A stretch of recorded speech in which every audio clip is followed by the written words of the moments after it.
मैं गर्व से कहता हूं कि मैं ब्राह्मण हूं। मैं वो दधीच हूं जो विश्व कल्याण के लिए अपनी हड्डियां दान करने से पहले 2 बार नहीं सोचता। मैं वो परशुराम हूं जो श्री राम जैसे मर्यादा मूर्ति क्षत्रियों को अपनी सारी शक्तियां सौंप देता है। मैं वो चाणक्य हूं जो एक वंचित वनवासी को उठाकर भारतवर्ष के राज सिंहासन पर बैठा देता है। मैं वो आदि शंकराचार्य हूं जो अपने असीम ज्ञान के प्रताप से समूचे भारतवर्ष को एक भगवा ध्वज के तले ला खड़ा करता है।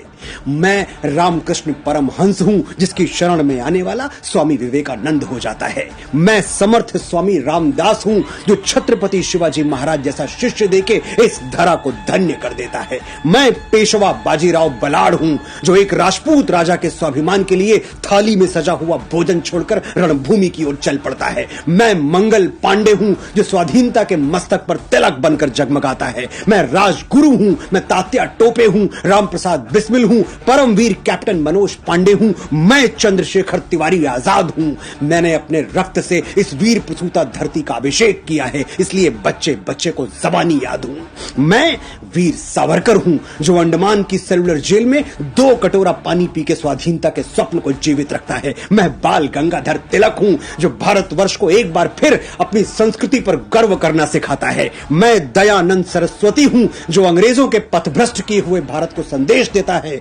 वेदों की ओर लौटो। मैं ही इस यशस्वी ब्रह्मकुल की बेटी रानी लक्ष्मीबाई हूं जो मातृभूमि की रक्षा के लिए फिरंगियों के बदन में अपनी तलवारों का लोहा उतार देती है।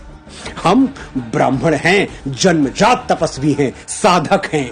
हम संगीत की साधना करते हैं तो तानसेन बन जाते हैं, स्वर साधना करते हैं तो लता मंगेशकर कहलाते हैं, और शब्द साधना करते हैं तो महाकवि कालिदास और गोस्वामी बाबा तुलसीदास के नाम से अमर हो जाते हैं। आर्यभट्ट, वाराहमिहिर, श्रीनिवास रामानुजम, वेंकटरमन, रामकृष्णन, हजारों लाखों यशस्वी ब्राह्मणों के नाम हमारे ब्रह्म पटल पर स्वर्णाक्षरों में अंकित हैं। मैं कितनी भी कोशिश कर लूं यह किस्सा रह जाएगा आधा। किस किस के मैं नाम गिनाऊं, सांसें कम हैं, लोग ज्यादा।